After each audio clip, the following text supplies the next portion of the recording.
Boom! We are live, ladies and gentlemen, boys and girls. Welcome to the Nolan Hawkeye Anthony YouTube channel. And I thank all of you for being here, wherever you may be. And of course, however you may be listening. This is the post-game reaction to the Iowa versus Northwestern game 2022. Usually, I do a live recording of this so that we can all absorb the game together. But if I can't do the game directly after, or excuse me, if I can't do the video directly after the game or closely thereafter, then I just make the video and keep it moving. This was a must win for the Iowa Hawkeyes. There is no ifs, ands, buts about it. It was absolutely a must win. And quite frankly, this was a must for Brian Ferentz to show any semblance of improvement with the Iowa Hawkeye offense. And I will touch on that a little bit here in a moment. The Iowa defense totally took care of business. We will discuss where this Iowa football team is going moving forward and just my thoughts in general regarding what this win meant for the Iowa Hawkeyes. But before we get into any of that, I want to ask you guys to consider hit that subscribe button. It really helps when you guys do that. It takes 1.5 seconds. The channel continues to grow because you guys are the best fan base in the country. Like, comment, share.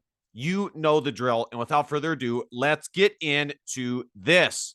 So let's start with the Iowa offense first. In my opinion, there was definitely improvement against Northwestern. I told you guys in my preview video, however, that Northwestern, which this is odd considering it's Northwestern. Northwestern usually has a good defense, as Pat Fitzgerald is definitely more of a defensive-minded head coach. But this particular Northwestern team, number one, stinks. They're bad. They are not a good football team. They are 1-7 with their lone win against the Nebraska Cornhuskers. That's first and foremost. And secondly, their defense is the weak link on the Wildcats team. The offense actually isn't too bad. Now, that needs to be stated right off the bat because I don't want people to get all worked up and all crazy about Iowa scoring a few touchdowns against Northwestern.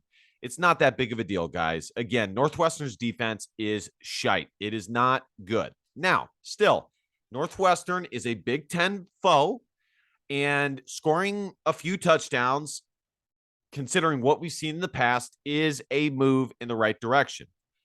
I did like the play calling. I liked how Iowa got Reganey, Arland Bruce, Lachey, many Hawkeyes into the game.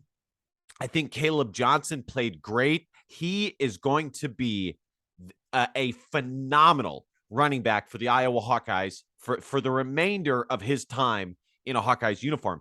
And it's almost too bad for all the running backs on the roster because Caleb Johnson is a true freshman.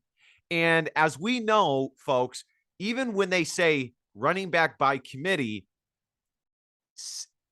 seldom is that always the case. I mean, we've seen with the Iowa Hawkeyes that it can be the case. I think back to LaShawn Daniels, Jordan Kanziri, that squad, Akram Wadley, that had multiple running backs get touches on the season. Okay. But that only works if you have running backs that are okay being in a sidekick role. When you look at this Iowa roster, Gavin Williams and LaShawn Williams were definitely expecting to be the guys going into this season. And Caleb Johnson, in my opinion, is going to be the unquestioned starting running back for the Iowa Hawkeyes by the end of the season. I mean, I think that's already the case. He is already the unspoken starting running back for the Iowa Hawkeyes. Okay. Now, if Iowa can hold on to Gavin Williams and LaShawn Williams, man, they will have a very, very talented running back room next season. Okay. I don't want to get too far ahead of myself with that, but that's just a fact. And it's it's not necessarily too bad. I mean, I guess it's too bad for the running backs on the roster. Josiah Patterson, who is a true freshman, and he's redshirting. And what is he supposed to do? Caleb Johnson has been given an opportunity to earn that starting spot. And so when Josiah Patterson is not redshirting, we'll see what happens. There's also, I'm blanking on his name. He came out of, actually, you know what? I'm just going to look it up real quick just to do him justice here. Devin Hilson out of the Des Moines area. I think he went to Des Moines North. I've given credit to Coach Foster, Derek Foster, the former running back coach for the Iowa Hawkeyes. A lot of credit for his part in securing the running back room, because Iowa fans forget, well, maybe we don't, but it was not too long ago where Iowa was losing running backs left, right, and center to arrests, to transfer, to you name it. Okay. And it is good that the room is now healthy, it's stable, and there is a lot of talent in that room. Okay. So Caleb Johnson had a good game. Spencer Petras, I think this was his best game of the season. He went, at least statistically, he went 21 of 30 for 220 yards, one tub. Caleb Johnson, 88 yards, 6.3 yards per carry. Excellent. LaShawn Williams had a decent day, 11 carries for 43 yards. Arlen Bruce chipped in a little bit too. Let's look at the receiving here. Nico Reganey led the receiving unit for the Iowa Hawkeyes, 66 yards. And that's been my biggest gripe all year. We have seen previously what Nico Reganey, Keegan Johnson, and Arlen Bruce have done because they did it in previous years. How can, there's no reason that they cannot do the same, if not a little bit more than what we've seen in younger years of theirs. Okay. Now that they're a year older, a year more talented, a year more mature, there's no reason that we can't see that. It was good to see Deontay Vines. He had 2 receptions for 22 yards. Sam Laporta, 5 receptions for 53 yards. LaShawn Williams had a few catches. Arlen Bruce had a couple. Brody Brecht had a couple. Luke Lachey, of course, with the touchdown. I will get to the Iowa defense here in a second. You know what? Let's just get to it. So if I had to grade this Iowa team, the Iowa offense as a whole for their game against Northwestern, I would give them a B, a solid B performance. They missed opportunities in the red zone to score touchdowns rather than field goals. And, an A plus is scoring touchdowns on 75% of your drives in the red zone. They did have almost 400 yards of total offense, which is excellent. Very balanced, 220 passing yards, 173 rushing yards, 6 yards per play. They had 25 first downs. They were 5 of 11 on third down. They only punted the ball 1 time. They were only penalized twice. No fumbles, no INTs. So it was a solid B. Okay. Solid B performance. The defense, of course, did Iowa defense things. I have said, guys, when people say, "Oh, Iowa," when there's fans and justifiably so, when they say and I see them comment, Iowa will be lucky to win 5 games. I'm not making fun or any of that. My comment is my response back, and it's going to be what it is right now is Iowa. As long as Iowa has a solid defense or elite defense and a solid special teams, they're going to be in every single ball game. And at that point, it's about a 50-50 shot that they can win each of their games. So, yeah, anyways, so the defense played great. The defensive line unit is starting to look like what I knew they could look like at the beginning of the year. I said that their defensive line was one of the best in the Big Ten. It was one of the best on the defensive unit. A lot of talent, a lot of depth, a lot of athleticism. By the way, Iowa picked up a defensive line commitment out of Iowa Western. I will be doing a video on his commitment probably tomorrow. It's late. I'm tired. So overall, what does this win mean for the Iowa Hawkeyes? And what are my thoughts on Iowa's success on offense today?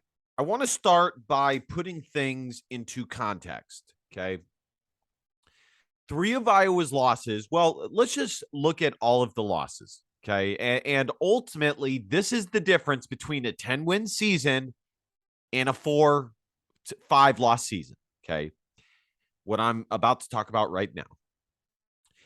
The losses that Iowa have had have all been pretty good losses. 2 teams nationally ranked in the top 5 nationally. Iowa State is not great. They've definitely spurred out a little bit since the Iowa win, which of course makes every time Iowa State beats Iowa, they go on to have the most mediocre season. I hate it. So Iowa State beating Iowa, especially at home, does not look great. It's not, Iowa State's not bad, but it's not as if, previous Iowa State teams beat Iowa in the past couple of years. So Iowa State's loss, it doesn't look now as good as it, or decent as it did back when, but it's still not a terrible loss. And no loss is great. Okay. So you have 4 losses to solid teams and 2 elite teams. Okay. 2 elite teams, 1 solid team.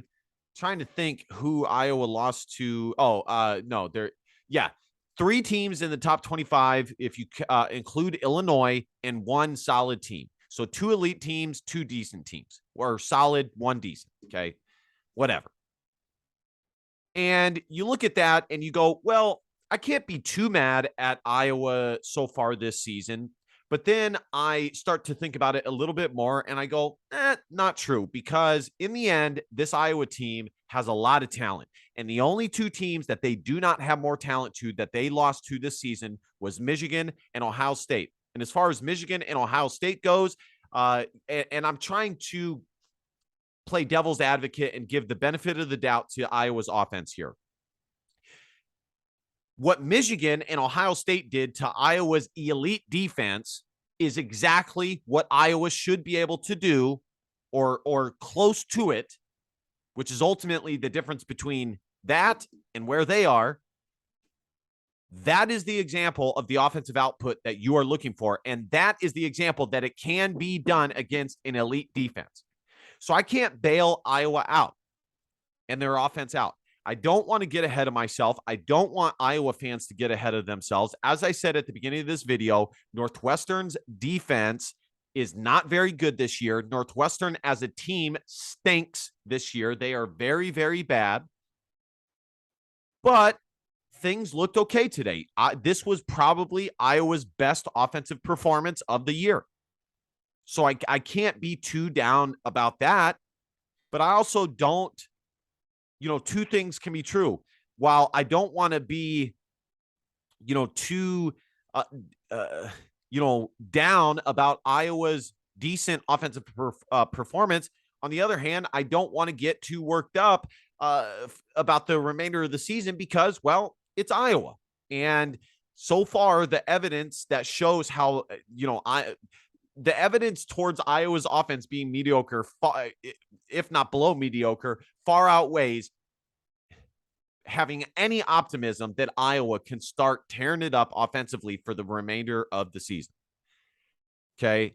So both things can be true at the same time. But again, things did move in the right direction tonight. As for the remainder of Iowa's season, Well, guys, I've said it. I said Iowa could win the rest of their games, and they could, lose 2 or 3 of the rest of their games.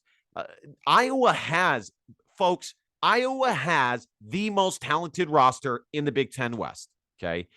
Each team on the remainder of the schedule, Iowa will be favored to win, and they are more talented than each of the teams on the remainder of their schedule. Maybe not Nebraska. Nebraska and Iowa's talent level are probably about the same, but everybody, and maybe Wisconsin. But I would still give top to bottom, I would still say Iowa has the most talented team in the Big Ten West. So they will be favored. I could see them losing 2. I could also see them winning all of them. You know, they have Purdue next week. Then they have Wisconsin. Then they have Minnesota. Then they have Nebraska. I think it's likely that they lose at least one game. This is a classic 5-loss Iowa season. This is not going to be a great season. It's also not going to be a terrible season with tons of shoulda, coulda, wouldas. Those are the classic Kirk Ferentz seasons. It's not going to be great. It's not going to be terrible with tons of shoulda, coulda, wouldas and what ifs in the middle. Okay.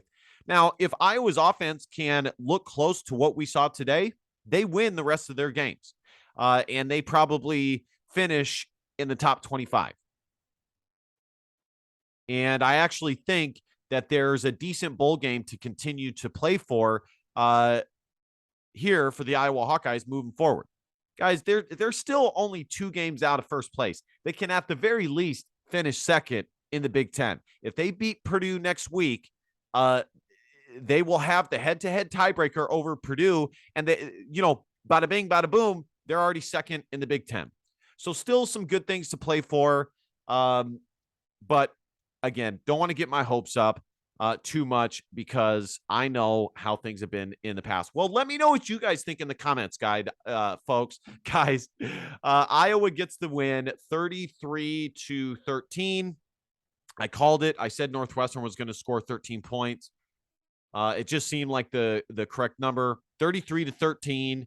Let me know what you guys think in the comments. Iowa improves to 4-4 on the season. How will the rest of this year go? Do you have any optimism after today with Iowa's offensive performance? Let me know in the comment section. Be sure to hit that subscribe button. It takes 1.5 seconds.